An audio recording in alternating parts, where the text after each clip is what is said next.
kendi dükkanım vardı. Şimdi çalışmıyorum yani. 20-30 senedir berberim yani. Şimdi de kimse gelmiyor. Bu olaylardan, bu mağduriyetten kimse gelmiyor tıraşa. 36 yaşına geldim, ben bu kadar zorluk içinde, bu kadar perişanlık içinde ben hiç daha ömrümde böyle görmedim. Yani oturmuşum çocuk gibi evimde ağlıyordum yani. Ele zoruma gitti, evlat acısı gibi. Ben kendi evimi terk edeyim, kendi memleketimi terk edeyim, nereye gideyim? Gidiyorsun başka yere, insanı kabul etmiyor. Kürt diyoruz, bizi kabul etmiyor. Hani biz yamyam değiliz, biz insanız. Bir yabancı turist geliyor burada, kilise bize kiliseyi soruyor bile, biz tarif ediyoruz. Biz elimizden gelse kendi elimizden götürüyoruz yani onları. Biz gidelim onların memleketine, yabancı memlekette bizi kabul etmiyorlar. Doğru değil mi? Yani evimiz gitti, kendi iş yerimiz gitti.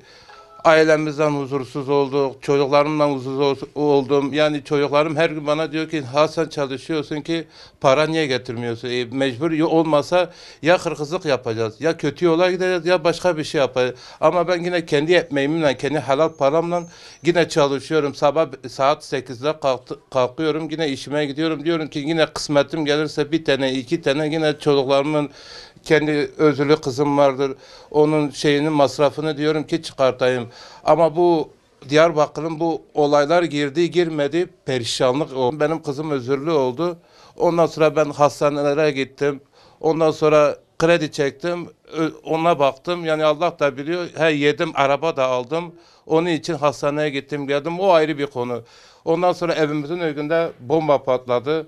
Yani pencere, kapı, dolaplar, ondan sonra televizyonum bile patladı. İnan ki mağdur yani devletimiz görmüyor, yani devletimiz bir görse, araştırsa, yani zengin adama verdi, fakir adama vermedi. Yani bir araştırsa, belediyemiz de aynı. Belediyemiz yani tamam yaptı, ben demiyorum yapmadı. Bomba benim evimin önünde patladı, gidiyor arka tarafta çalışmalarını yapıyor. Ya gel bir bakın. Şehitliğe gittim. En son kata mecburiyetten gittim. Çıkmıyordum. Bak tamam, en son ben çıktım. Param yoktu. Millet eşyalarını taşıyordu. Millet eşyalarını götürüyordu. Ben çıkamadım. Benim eşyalarım hepsi içindeydi. Millet kapıda geliyor. Kim geliyor fotoğrafımızı çekiyor. Kim geliyor bakayım kamera alıyor. Utancımızdan millet bize diyor ki sen nasıl çıkmıyorsun? Şimdi bilmiyor ki insanın içi beni yakıyor, dışı başkasını yakıyor. Yani para olmasa bir kamyon tutuyoruz 500 milyon. Bir hamal gelmiyor. Adamlar fırsatçı. Yani belediyemiz de gerek onlara, gerek belediye memurlar da onlara, gerek kıza. Adam burada evleri boşaltıyor. Koredeliler var. Bu Diyarbakır'ın Koredeli diyorlar. Memur diyor evinizden çıkmayın. O Koredeliler diyor bir saat nöbet var. Çıkın evinizden. Yani belediyede, devlet de gerek onlara bir şey yapar ki yani siz halk perişan oluyor. Yani burada fakir fukara insan vardır. Yani git hangi evini açarsan en fazla evinde 1 milyar 500 milyon para çıkmıyor yani. Böyle yani ben anlamadım.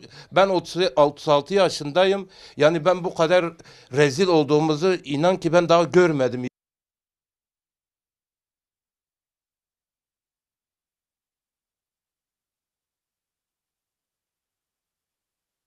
Buralara aynalarım, camlarım hepsi kırıldı. Yani yapmadık. Ben nereye kaldığı yoktu. Para yapmadım mecbur. Camlarım, iki camım, makinelerim hep çalındı. Hepsi gitti.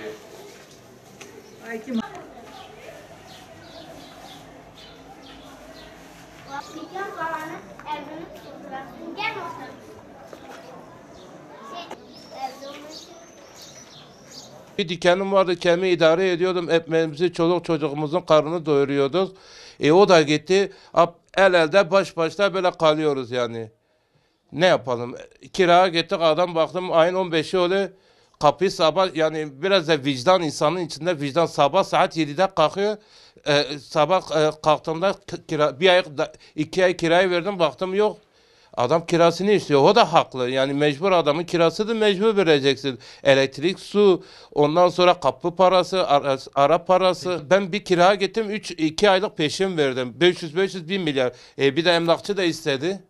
Geri evimi geri getirdim. Belediyede de gittik, dedik ki Gelin bu kapılarımızı yapın, pencerelerimizi yapın. Vallahi günahım boynuma, bu tuvalet kapısı, banyo kapısını da ben yaptım. Belediyemizden de devletimizden gelsin, bu evimize de baksın, devletimize de diyoruz. Sayın Başbakanımıza, Cumhurbaşkanımıza da diyoruz. Gelsin bu evimize baksın. Nedir bunun, bu projesini yapsın, yıkılma mı var? Yani biz daha mecburiyetten bunun içinde durduk. Yani gelsin bir baksın, belediyemiz de gelsin, devletimiz de gelsin, bir heyet göndersin, bir baksın hele bu nedir, ne hele bunlar mecbur olmasa bu 4 bina üzeri de tek biz oturuyoruz. Tek biz oturuyoruz bu binada. Mecbur olmasam ben burada oturur muyum? Bana dediler ki gel şeyde Üsküdar'da çalış. Benim kızım özürlüdür. Mecbur gidemiyorum. Hastane havale geçiriyor. Bir gidemiyorum yani. Ben de diyorum ki bana bir iş bulsa dediler, kendimize çalışırdık. Yani benim daha 36, daha yaşı, daha bir gün sigortam bile yok. Bu da benim özürlü kızımdır. Bu doğuştan, anadan doğma beli açıktır. Kafasında şant vardı. Doktorlar da bir teşhisini kurmadı. Yani doktorlar, ben 50 tane doktora gittim, genel cerrahiye gittim. Bana diyor ki ana karında vitaminsizliktir.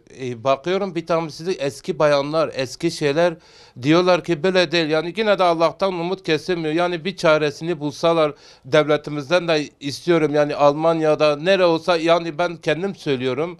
Yani ben elimi açarım, devlete elim dilenirim. Yani bir çaresi varsa bu çocuğuma biraz yardım etseler, yani çok mağdur, yani çok teşekkür ediyorum. Yani kim yapsa yani. Ele tekerlekli sandalye de var da ona araba. O da benden araba istiyor. Vallahi billahi yani çocuk arabası, büyük araba, o şeyler var ya. Ya gezme arabaları istiyor. Yok, o insanın elinde olmasa, bende olmasa mecbur alamıyorum yani. Tamam yani istiyor, yani istiyor diyor, ha bugün ha yarın, yani devletten de istiyorum yani bu çocuğa da biraz yardım etse her konuda yani ya. Sigortanız yok mu? Yok, sigortam yok. Yeşil kartımdır. Tedavisini yeşil kart üzerine yapıyor. Tedavisini yeşil, tamam, sigortam olsaydı, bir özel hastane olsa, bir çaresini bulsadık yani çok iyi olurdu yani, hani bulamıyoruz da bunun çaresini. Bilmiyorum, doktorlar bana diyor yoktur yani. Ama ona bir ayaklık, mesela bir ayak şeyi, kaldırma şeyi, makine gibi bir şey. Yani diyoruz bir yolda yürüse, bir kendini toparlasa, yani o yolda bir sürünüyor. Affedersen tuvaletini bile yapamıyor. Biz ona sondaj bile getirmişiz.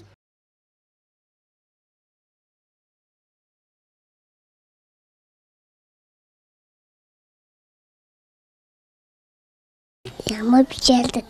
Kaç yaşındasın? 5 yaşım. 5 yaşındasın. Araba mı istiyorsun sen? Nasıl araba? Ha? Nasıl bir araba istiyorsun? Annem seviyor ya. Kumandalı arabası. Kumandalı araba. Üstüne binecek, onu kumandadan geldiler. He.